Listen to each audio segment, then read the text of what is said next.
Against, we got the one and only Mr. Aga Mulak. Ayan na, lahat ng kamay gumaganon at the sight of Aga Mulak. Nakapagano tayo. Hi Sir Aga, long time no see, and it's so great to see your family. You know, they're inside the cinemas already. Before anything else, I want to say hi to everyone. Magandang gabi po sa inyo lahat.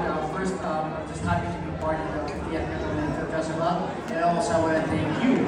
Thank you so much for being here. And I want to thank everyone who took the time off and spent time this 23rd with us po. Inside the movie house, I know we're streaming live TV. So I know my family and my good friends were inside now. And all the fans were waiting for us. And we're excited to see the film.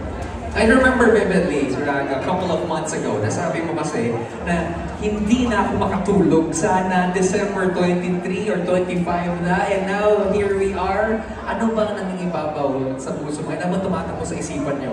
At this time, it's so much every but more than that, I'm proud of work we've done. Proud of our movie.